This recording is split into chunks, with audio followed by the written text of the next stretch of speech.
O sea, si nosotros todos fuéramos ahora al Banco Estado con nuestras cuentas y retiráramos la... Yo creo que si retiráramos 5 lucas cada uno al Banco Estado se queda pato. Como el pato. Quiebra.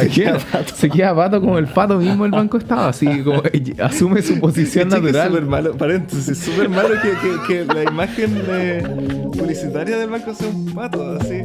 ¿Qué de pato? No, qué rígido. Hola y bienvenidos a este tercer episodio del podcast Palo Blanco. Hoy me acompaña Andrés y una invitada secreta al final para conversar de crisis económicas, imperios y Calígula, como dice el título. Invito a todas las personas que nos escuchan a que nos sigan en Instagram a Podcast Palo Blanco, donde pronto podrán votar por los temas que más quieran escuchar en los próximos episodios del podcast. Esto es en Instagram, Podcast Palo Blanco. Los dejo con el tercer episodio.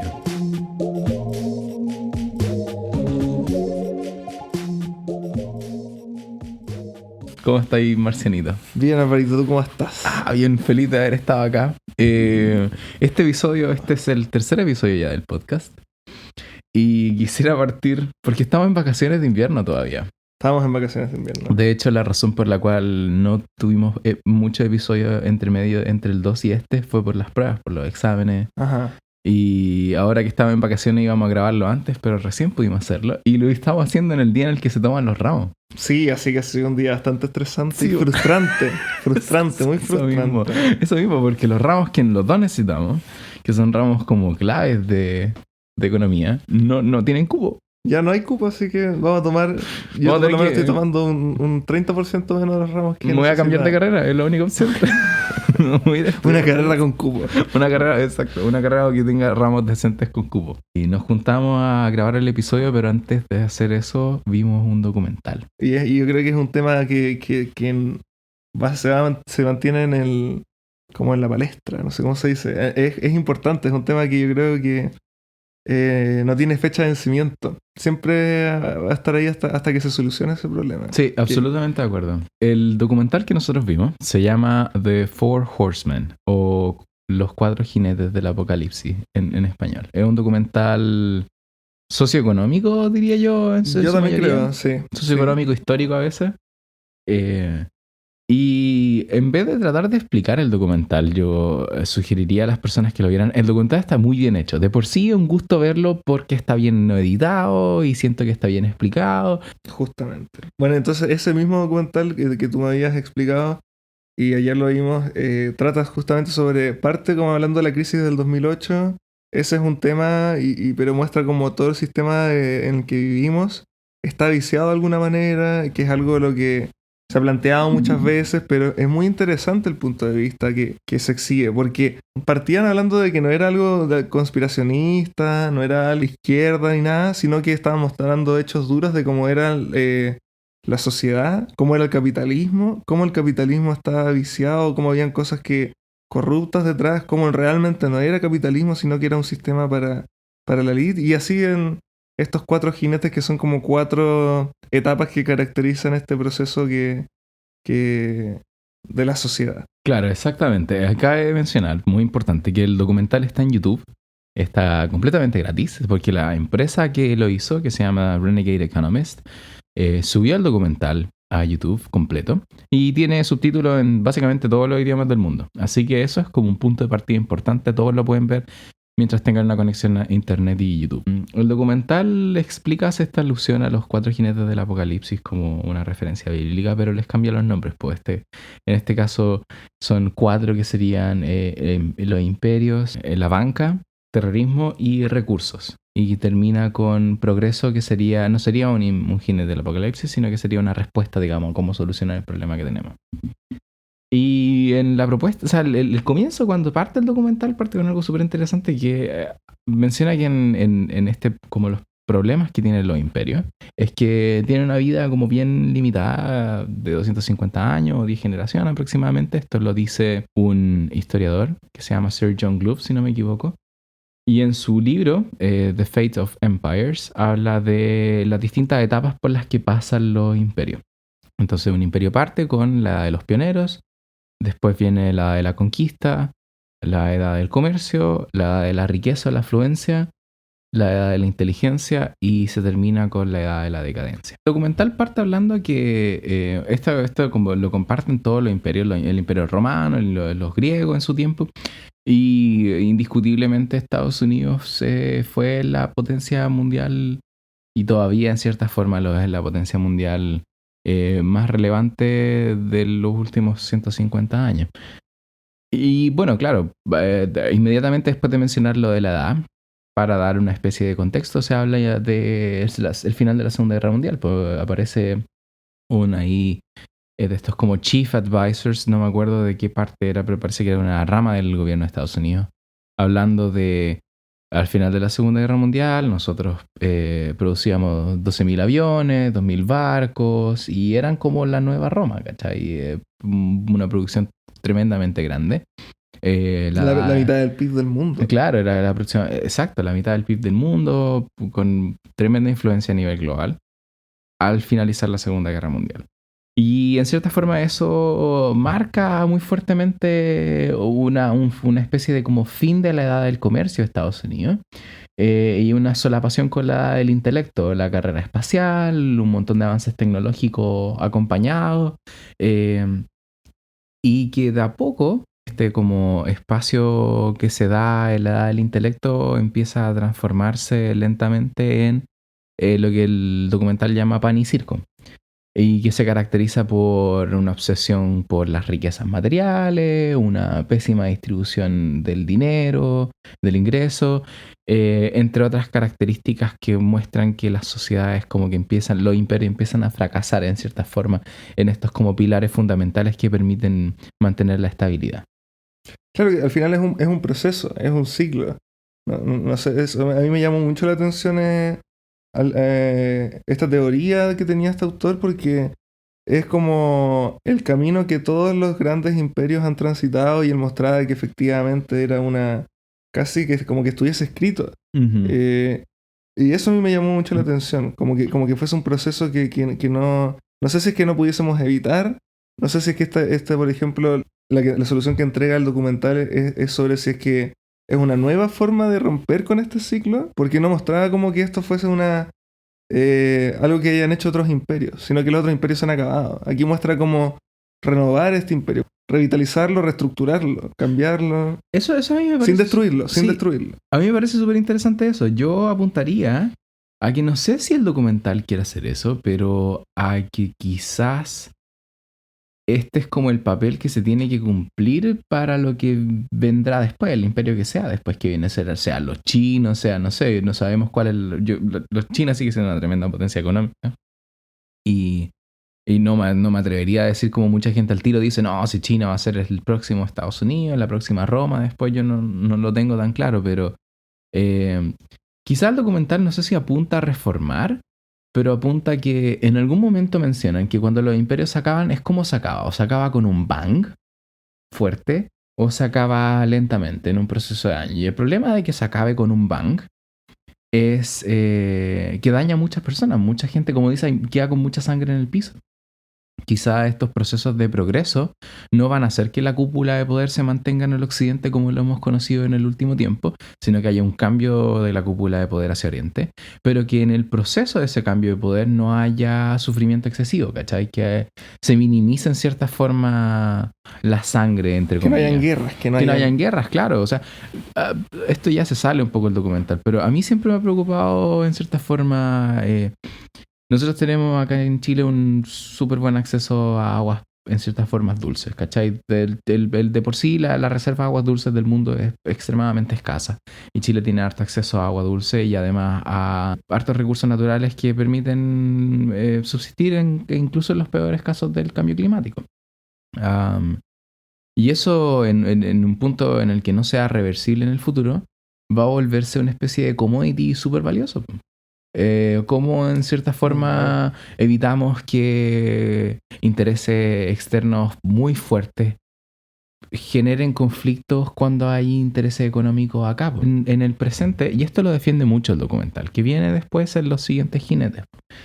En el caso del terrorismo, que sería el tercer jinete, las guerras que ha llevado Estados Unidos, el documental en cierta forma propone o defiende, que se han llevado en el Medio Oriente, en las cuales se han defendido la defensa de la democracia y, por ejemplo, lo que pasó en Irak con Saddam Hussein, con el hecho que supuestamente tenía armas nucleares, apunta a que, a pesar de que pueda existir un sentimiento sumamente profundo y fuerte en las personas que lucharon en la guerra, participaron en la guerra, en el que defienden su patria efectivamente, y que eso es súper válido, postula el documental que existen intereses económicos que manipulan a las fuerzas políticas para que estos conflictos se perpetúen, porque existe mucho mercado en el conflicto militar. Claro que sí. Y a mí lo que me preocupa es que muchas veces lo que mostraba el documental es que las instituciones que tenemos, las reglas que tenemos dentro de la sociedad, permiten esto, posibilitan esto, legalizan esto, que puede que no sea tan ético. Se muestra como muchas veces, no sé, esto que solemos escuchar como ladrones de cuello y corbata son normal, existen y no hay como, incluso no hay mucho tapujo en reconocerlos y las cosas que ocurre. Mostraba, por ejemplo, también cómo se daña la democracia con todo esto, con el lobby, como por cada congresista, me recuerdo, habían como 5 lobistas. 5 lobistas. Y al final eso es lo que hace es que el poder político legisle hacia la élite, legisle hacia el poder de la élite lo cual vicia completamente la democracia y crea una ilusión. Sí, y es bien como frustrante en cierta forma llegar al medio del documental y tú sentís como... O sea, yo me acuerdo que te estaba viendo... Yo estaba terrible, yo te pregunté, ya pasaban la peor parte y no dijiste, no viene, se pone esto. Sí, porque yo ya había visto el documental antes hace mucho tiempo, ya no me acordaba mucho el documental, excepto esa sensación que te deja de fondo de como, wow, hay cosas que se tienen que cambiar. Y al verlo de nuevo y ver los datos renovados, refrescados en cierta forma, y además que este documental salió en el 2012, ¿no? Yo lo vi el 2015, ya estamos en 2019, yo esperaría que ciertas cosas, yo diría, no se han mantenido bien en el tiempo defendidas con el documental, pero la verdad es que siguen bien defendidas. Como el documental siento que todavía refleja muy bien la realidad del esquema absolutamente mundial. Y me preocupa, porque han pasado 7 años y quizás no han habido los cambios necesarios, qué sé yo, en ese momento... el 2012 está más cerca de la crisis que... De lo que estamos ahora. De lo que estamos ahora. Claro, y deberíamos haber cambiado mucho haber aprendido mucho con respecto a la crisis, con respecto a los riesgos que conllevan ciertas regulaciones del mercado. Y la verdad es que no pareciera. No pareciera que hayamos aprendido mucho al respecto. Sé que hemos tomado muchas medidas, gente ha pagado... ha sido castigada por los errores que cometió, pero como decía el documental, también ocurre que todos tenemos un poco de responsabilidad. Sí. Todos al pertenecer a este sistema y todos no sé, o sea, obviamente en distintas magnitudes, pero al validar esto y como al estar dentro de este sistema, de alguna forma vamos haciendo que estas cosas como se mantengan en el tiempo, ¿no? Justamente. Se perpetúen. Sí, no, lo que yo quería mencionar con esto del tercer jinete, vamos en desorden, porque creo que lo primero que se me fue a la mente, pero que estaba muy relacionado con lo que estábamos hablando de Chile, tiene que ver con que existen estos intereses al final económicos en mantener conflictos como la guerra. Por lo menos dentro de todos los intereses económicos que manipulan la política, uno que resulta muy terrible, siento yo, es el hecho de que existen intereses directos en la guerra. No solo en la venta de armamentos, que es estratosféricamente millonaria, sino que además en la participación activa de, por ejemplo, contratistas privados como Blackwater, que al final participan en la guerra o van a pelear conflictos en nombre de países y son soldados a paga, pues, como en algún momento lo fueron la República Italiana en el pasado y en cierta forma creo yo lo que pasó al final del Imperio Romano, cuando tenía ahí soldados romanos que estaban capturados, no sé, en la península ibérica, y para que fueran libres peleaban por Roma y hablaban de Roma y no habían conocido nunca Roma en su vida, y en este caso básicamente pasa a ser lo mismo. Pero sin desviarse mucho del tema, lo que más me preocupa es que estos conflictos además, por debajo está ahí subyacente el hecho de que la participación militar en algún país que tenga altos recursos como naturales, como por ejemplo el petróleo, son súper atractivos porque al final vencer en esos conflictos brinda mucho profit para el país. ¿Qué es lo que pasa cuando el petróleo deje de ser el commodity más importante, ¿cachai? Cuando deje de ser lo más relevante en el mundo, que yo creo que ya estamos en esa ida. Y quizás si es que no administramos bien nuestros recursos naturales, ¿cuáles son los recursos naturales que se van a volver los más valiosos? ¿Va a ser el agua potable, los recursos de agua dulce, los terrenos agrícolas que no van a ser fuertemente afectados por sequías o inundaciones a nivel mundial por el cambio climático? ¿Y qué pasa en ese caso con nosotros? ¿Cachai? Hay un país que yo creo, en cierta forma, es como una isla, como que la geografía de Chile es bien aislada. El resto tenemos como la Antártica al sur, el desierto al norte, la cordillera a la derecha y el mar a la izquierda. Y eso como que nos aleja de las demás personas, lo que también nos permite de mantener nuestros propios microclimas, lo que en el caso de un cambio climático no nos va a defender del todo, para nada, yo diría. Pero existe la posibilidad en el que se mantengan ciertos recursos naturales que después llamen la atención de potencias mundiales que quieran, en cierta forma, como abastecerse de estos recursos. ¿Y qué hacemos? Pues, ¿cachai? Se desestabiliza. No, claro. A mí personalmente lo que me preocupa con todo esto es que este documental es de hace 7 años y si bien yo entiendo que estos cambios son de una magnitud tan grande que no se van a cambiar en 10, 20, 30 años, tampoco he visto un cambio como, no sé, por lo menos en nuestro entorno o en la política que sea más comprometido con respecto a esto. Recientemente vi ayer en las noticias que esta activista sueca, me parece, Greta... ¿La de la marcha por el cambio climático? Justamente ella fue calificada como bien peyorativamente, bien despectivamente por la ultraderecha, por políticos de ultraderecha francesa.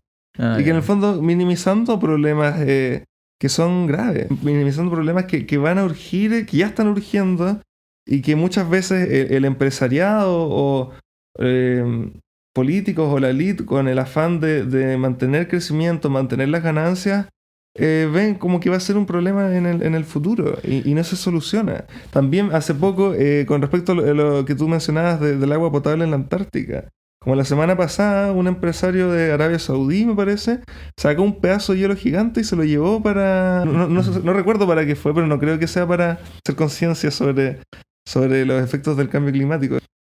Es súper grave lo que está pasando, es súper preocupante y no quiero que estalle, no quiero que, como mencionábamos anteriormente, que habían dos formas en que los imperios como que iban, terminaban de esta forma, una más brusca, más violenta, más costosa, más sangrienta.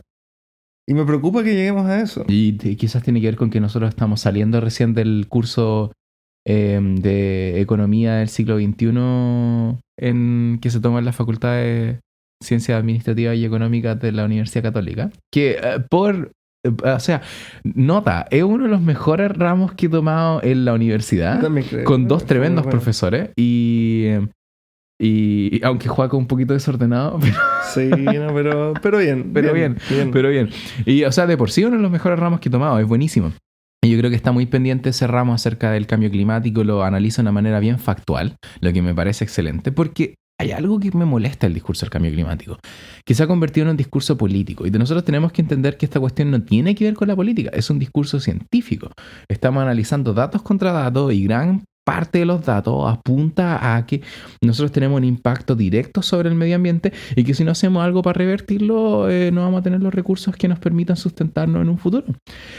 Y no es sorpresa que a la gente que no le interese los efectos del cambio climático sean personas que están en el último tercio de su vida porque no van a vivir las consecuencias del futuro. Exactamente, van a estar completamente alejados y en el proceso en el que no viven las consecuencias pueden sacar enormes magnitudes de ganancia, siguiendo explotando los recursos de la misma forma, en cierta manera irresponsable, que acorten la vida de nosotros en el planeta, que también es otra parte muy importante que me gustaría mencionar brevemente, por lo menos, que caemos erróneamente en el discurso en que nosotros tenemos que salvar al planeta, siendo que el planeta, independiente de que la Tierra sea viva o no sea viva, va a seguir funcionando con nosotros o sin nosotros. El tema es que nosotros tenemos que mantener el equilibrio porque nos permite a nosotros sobrevivir como lo conocemos. Justamente, sí, al final es un poco egoísta cuando decimos, no sé, nos preocupamos del medio ambiente. Sí, eso al principio yo pensaba que era como algo más altruista, como por la naturaleza, por la diversidad, por nuestro planeta, pero al final es para nosotros. Sí, absolutamente. Al final es para nosotros, para para poder seguir viviendo. Sí, o sea, nosotros no tenemos claro cómo podríamos seguir subsistiendo. Quizás existe una concepción errónea de que si tú vivís en cierta forma en una sociedad, en un medio ahora actual relativamente acomodado o derechamente acomodado o en un país donde se te presenten, no sé, facilidades de acceso a bienes y servicios, que tú creíste que en un caso, un cambio climático de aquí a 30 años en el que el planeta sufra, uno quizás se imagina que va a sufrir la población que siempre ha sufrido, ¿cachai? Solamente que ahora va a sufrir a un nivel extremo y va a desaparecer, pero creo que nosotros no entendemos la escala del impacto del cambio climático, como nosotros que vivimos, yo diría, en situaciones medias para el estándar mundial por lo menos.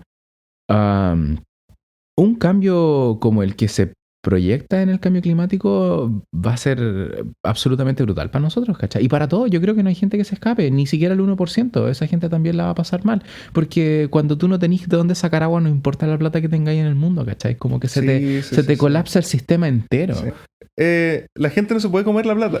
No, la gente no se puede comer la plata, no se puede comer los billetes. Yo me acuerdo de esta escena de Pablo Escobar cuando estaba no recuerdo, huyendo seguramente, y en la noche no tenía nada más que como un maletín lleno con miles de dólares, y para calentar a sus hijos lo que tuvo que hacer fue quemar plata, ¿sí? Quemar la plata, sí. Lo que me encantaría que pudiéramos como llevar a otro lado de la conversación, pues, que es el segundo jinete del apocalipsis, que tiene que ver con la banca y tiene que ver con la plata, como la conocemos. Claro. Bueno, y en ese ejemplo Pablo Escobar, ahí sí sirvió. Ahí se pudo quemar la plata. O sea, no se la pudieron comer, pero la pudieron quemar y sirvió. Pero sirvió de algo. A ese nivel, como llegan las cosas. Bueno, y con respecto a esto de la banca, a mí me sorprendió muchísimo. Yo recuerdo lo que partió el documental hablando sobre esto fue como del cambio que hubo del patrón oro a la moneda que tenemos ahora. Claro, la moneda que tenemos ahora, que se conoce en otros lugares como fiat, de la palabra latina, de como que se haga, nosotros lo conocemos en español como moneda fiduciaria, si no me equivoco, en el que básicamente en vez de transarse estas monedas, o mejor dicho, entregársenos y que nosotros veamos una representación de la moneda en oro físico que se almacena en las bóvedas de los bancos centrales, que es el patrón oro. Lo que nosotros tenemos ahora es simplemente una moneda de confianza. Nosotros decimos esta luca o este dólar o este euro libra esterlina me va a servir para pagar X cosa y yo sé que me va a servir porque yo confío, en cierta forma existe una confianza en este billete. Pero como luego más adelante salía la frase de Voltaire, todo el papel moneda eventualmente vuelve a su valor intrínseco. Y él decía que era cero. Claro, el valor del papel. El valor del papel mismo, sí. Claro. Y eso ha pasado antes. No nos olvidemos que pasó en la Primera Guerra Mundial, al final de la Primera Guerra Mundial, con los marcos alemanes y... ahora con Venezuela. Exacto, ahora con Venezuela. Y como decía ahí, si los bancos, si solucionar la pobreza o aumentar el ingreso del país fuera tan fácil como llegar a imprimir billetes, Zimbabue sería el país más rico del mundo, pero no lo es, pues, ¿cachai? Porque mientras más billetes tú imprimís, más plata hay en circulación, más acceso a esa plata tiene la gente, pero nominalmente, y los bienes y servicios suben de precio y nosotros llamamos en resumen eso inflación. Claro, ¿no? Y es sumamente impactante como los primeros en beneficiarse de como con este nuevo sistema y con la impresión de nuevos billetes son justamente los bancos. O sea, un banco central imprime los billetes y los primeros que se benefician sin que los precios cambien por esta mayor cantidad de billetes son los empresarios, los banqueros, y de ahí van los inversionistas mayoritarios. Y el que queda al final de la cola son las personas común y corriente, claro, con que ya fijos. Se encuentran con los precios altos, que ya se encuentran como al final sus salarios están con contratos fijados, sus ahorros son nominales. Entonces, lo que ocurre al final es que la gente pierde el poder adquisitivo. Lo que antes podía comprar con su sueldo, con sus ahorros, le alcanza para menos cosas. Y mi impresión sobre todo esa parte de la banca es que al final la gente, quienes sostienen las deudas, quienes sostienen el sistema financiero, son finalmente la mayoría de la gente que está más abajo, la gente más pobre. Y a mí lo que me sorprendió es que un 97% del ingreso mundial, de esta forma, la riqueza mundial creo que era. Un 97% de la riqueza mundial son deudas. Sí, son deudas. Porque eso al final me sorprendió. Ahí Muchísimo. hablaban muchos, hablaba un ex jefe del Departamento de Economía del Fondo Monetario Internacional, hablaban muchos profesores del MIT, de Harvard, de grandes universidades al final del documental, y uno de esos, no recuerdo bien quién era, pero mencionaba que al final resulta sorprendente, especialmente para nosotros estudiantes de economía, entender cómo se crea la plata, cómo los bancos en cierta forma crean plata, no la imprimen como el Banco Central, pero los bancos privados crean plata mediante la deuda. Po. Entonces, claro, supongamos el Banco Central lo que hace es bajar la tasa de interés.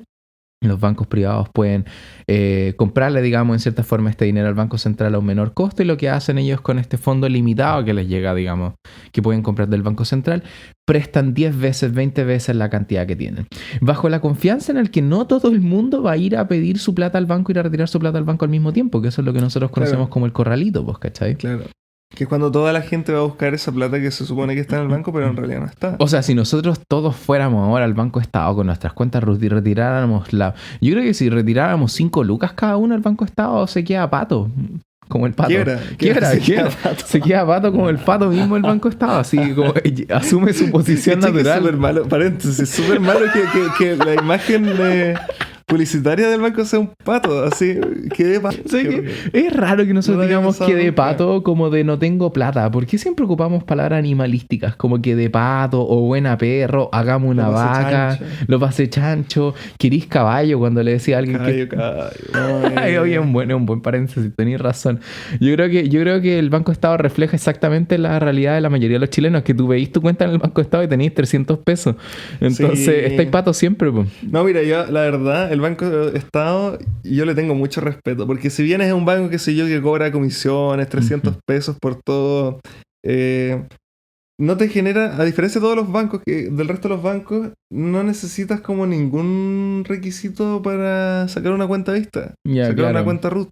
Solamente tener el root, y eso basta. Y ahí hay un punto interesantísimo que también se discute en el documental.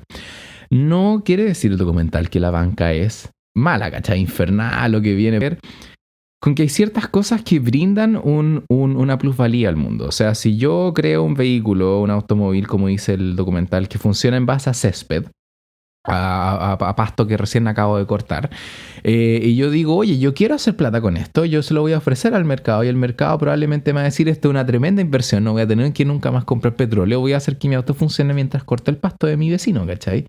Y luego la gente te va a pagar por eso, y esa es como la gracia en cierta forma del capitalismo. Tú podís como ofrecer algo, y tu fin puede ser ganar plata o lo que sea, y hay otras personas que se van a beneficiar de eso, y en ese caso... Eso es lo importante, esa es la justificación al final, que a pesar de que tú estés buscando tu propio beneficio por la razón que sea, estás creando riqueza, estás creando una innovación que al final va a beneficiarnos a todos. Exacto, y eso de cierta forma es un poco el Banco Estado. Como el Banco Estado nos permite tener nuestras cuentas root, ahora tiene la Visa débito, y eso es un beneficio tangible, ¿cachai? Pero ¿cuál no es el beneficio de la banca?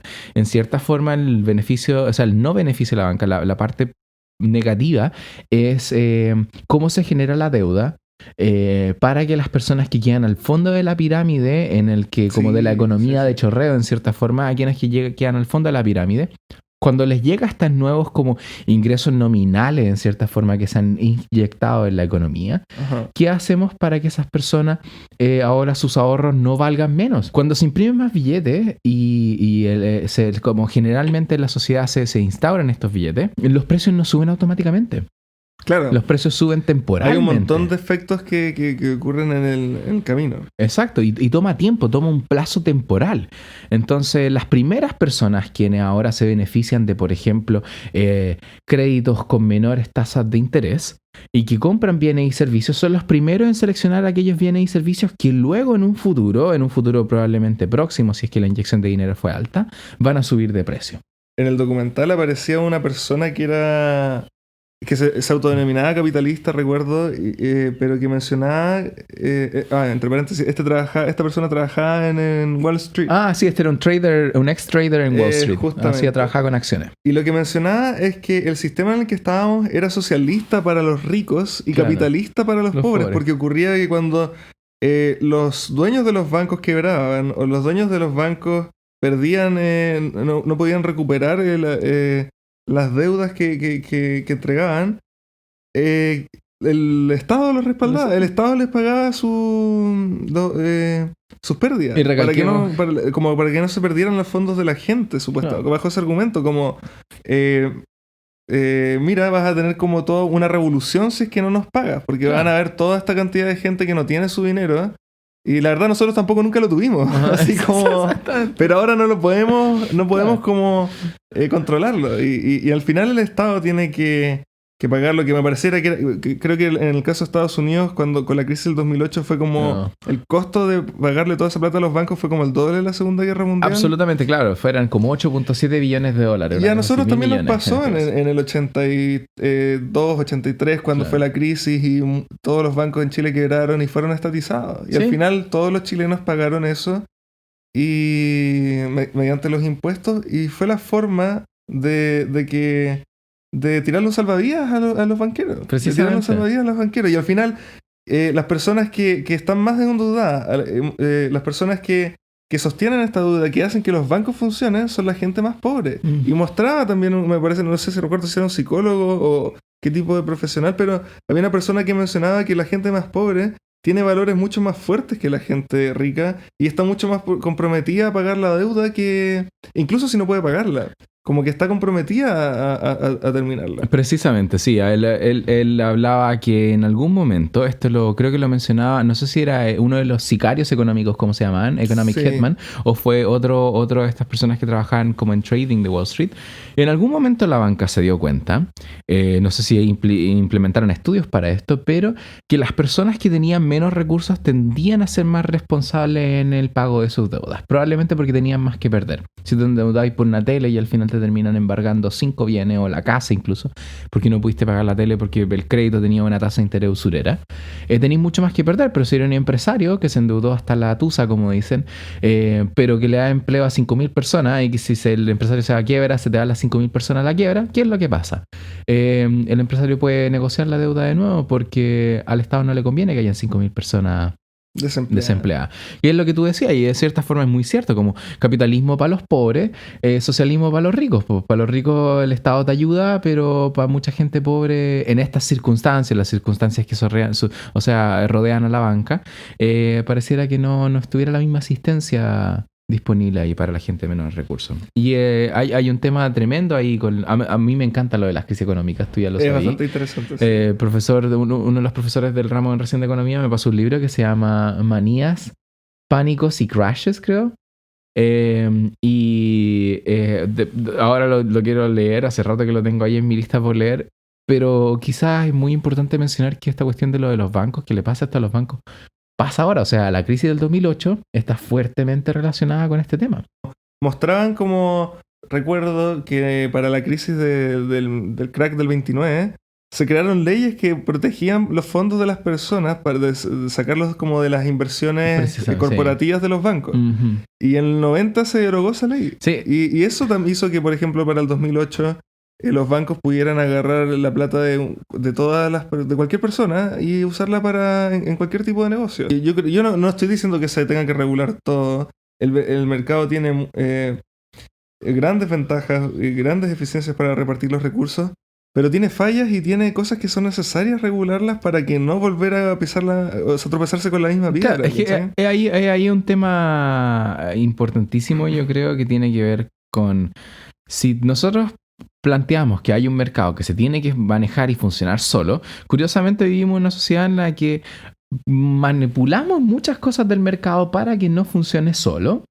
Y esa clase de cosas tienden a beneficiar a las personas que ostentan el poder. Mientras como que en un mercado absolutamente normal una empresa viene recompensada porque la gente compra bien sus bienes y servicios y una empresa mala quiebra, acá no pasa eso, ¿cachai? Para mí lo que más me impactó del documental, lo que más me dejó, no sé, perplejo, fue el hecho de que cómo funciona el Fondo Monetario y el Banco Mundial con respecto a los préstamos que otorga a países menos desarrollados con el fin de que salgan del subdesarrollo, y como distintos organismos internacionales como la ONU y la CEPAL están directamente relacionados con ellos, y se supone que mediante estas organizaciones mundiales nosotros estamos tratando de ayudar a los países que lo necesitan.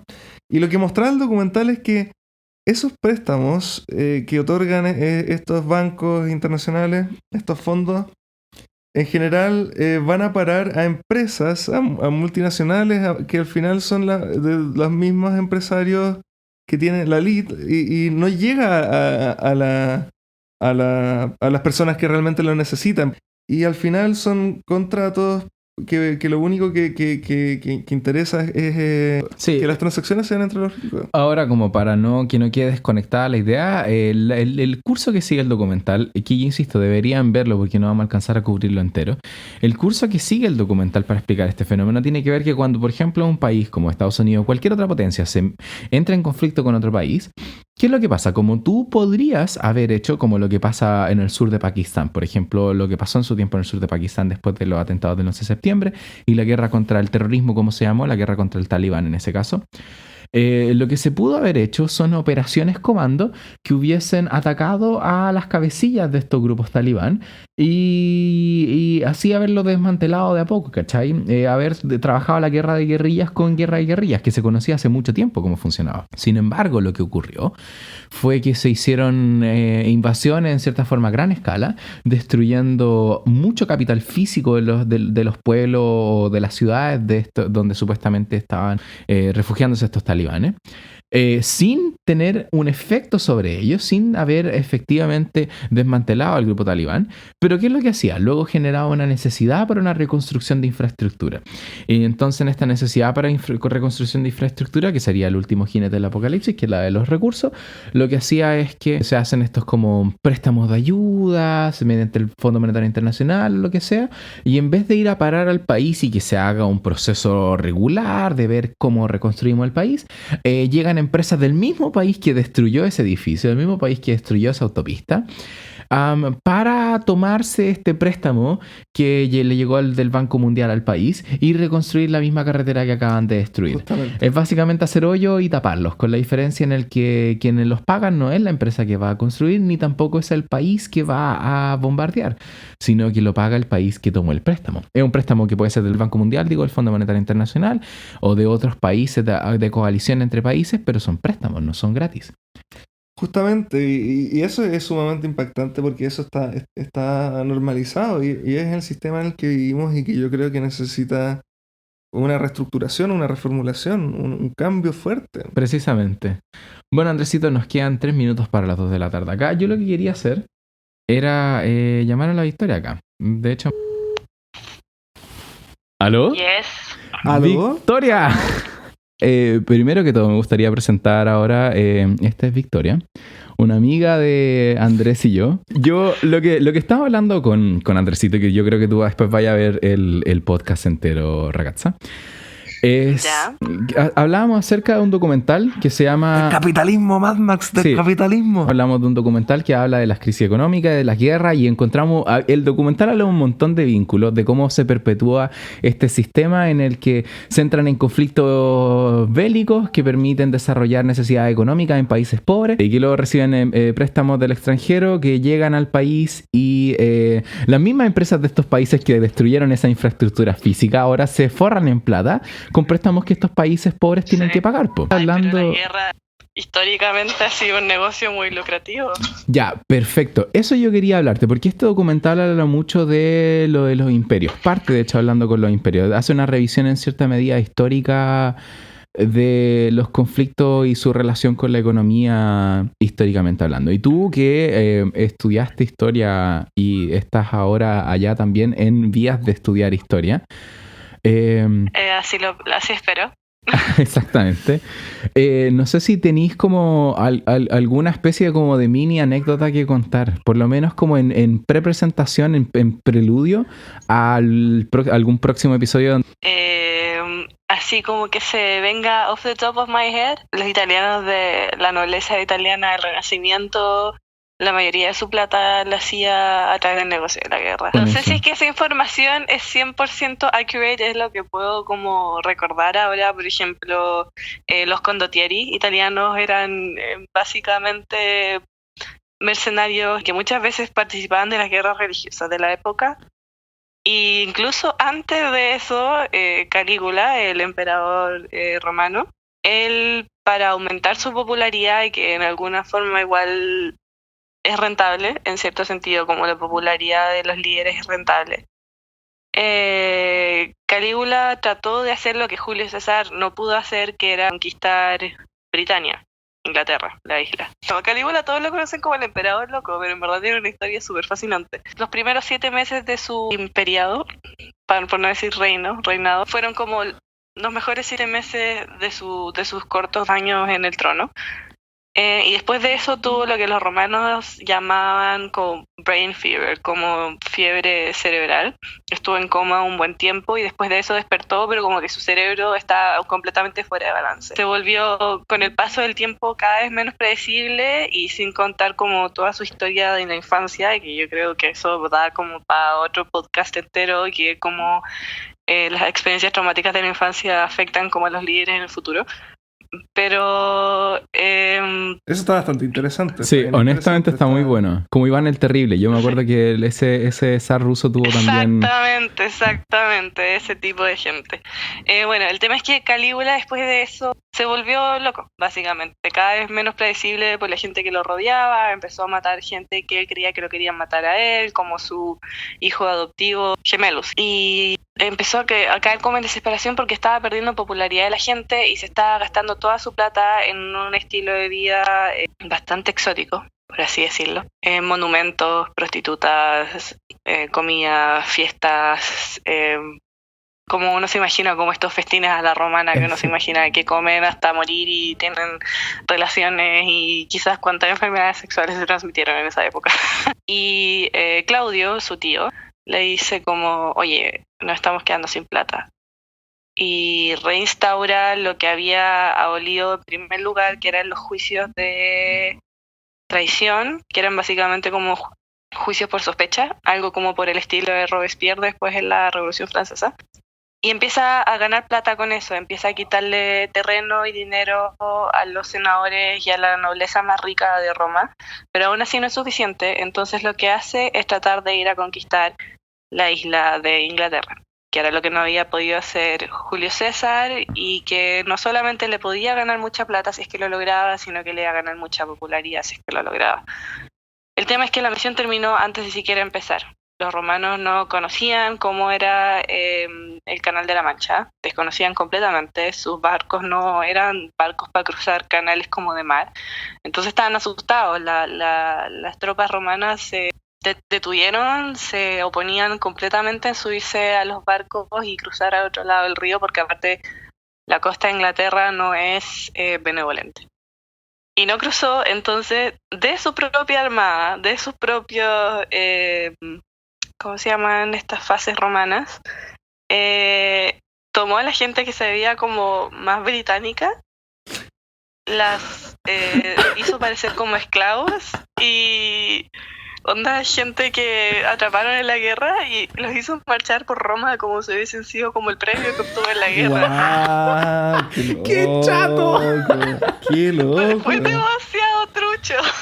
Los hizo pasar como por esclavos de guerra. Siento como, miren, toda la gente que atrapé y en verdad todos esos eran soldados romanos.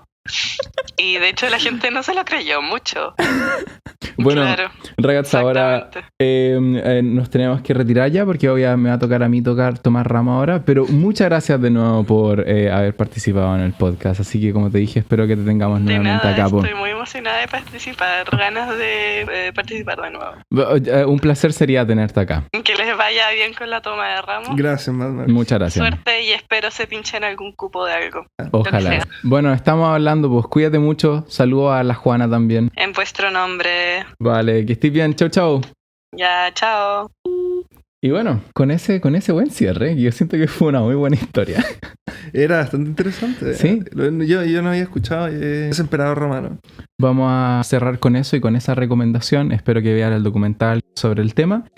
Y nos estaremos viendo en un próximo episodio del podcast Palo Blanco. Absolutamente. Muchas gracias, Alvarito. Gracias a todos y qué bacán volver al podcast. Gracias a todos por escuchar y nos estaremos viendo pronto. Eso. Un abrazo.